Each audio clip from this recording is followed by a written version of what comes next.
ඒත් ස්වාමීන් වහන්සේ එකම මේ අවුල මේ අපි බැලුවා ඌරු මස් නෑනේ. ඒ රාජාංගනේ තියෙන්නේ ඒවා.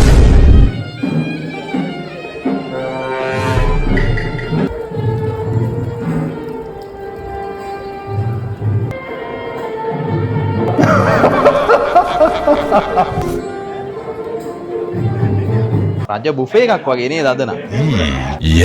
සෑහෙන කන්න දේවල් තියෙනවා. දම් පාට එකක් තියෙනවා. මේ ඔක්කොම දේවල් තියෙනවා. හැබැයි පොඩි අඩුවක් තියෙනවා. ඒක තමයි මටත් තියෙනවා මොකක් හරි අඩුවක් තියෙනවා කියලා. ඌරු මස්. ඌරු මස් නෑ. මේ ඌරු මස් හොයාගෙන මේ ආවේ අපි. ස්වාමීන් වහන්සේන් ගිල්ලහම. ඌරු මස් ගිල්ලම්. ස්වාමීන් වහන්සේ අද රජ බුෆේ එකක් වගේ නේද? නැත්තම් හැමදාම මේක හිඟන්න ඔය කන්නේ අපි. අපි කන්නේ හොඳ රජවරු වගේ තමයි. ජාති ගොඩක් තියෙනවා. කෑම ಜಾති 30 ගණක් තියෙනවා. ඒත් ස්වාමීන් වහන්සේ එකම මේ අවුල මේ අපි බැලුවා ඌරු මස් නෑනේ. ඒ රාජාංගනේ තියෙන්නේ ඒවා. මේ නැද්ද? මෙහි නෑ. ඒ ඔක්කොම රාජාංගනේට පැටෙව්වා. කට්ටිය ඒ කියනවා මාලිමාණ්ඩෙන් පැටෙව්වනේ රාජාංගනේ පැත්තට. ඔව්. ඒ නිසා දැන් කරන්න දෙයක් නෑ. ඌරු මස් කන්න හිතාගෙනම ඒ යාවේ. රාජාංගනේට කියලා කපාගෙන කනවා. රාජාගිරේට කියලා යන්න ඉක්මනටම යන්න. හේගායි බලාගෙන දැන් හේ ගන්න නඩු දාලා තියෙනවා. ඔව් ඊයේ නඩු දැම්මා. දැන් හේ ඉවරයි. වෙන එකක් හොයාගන්න.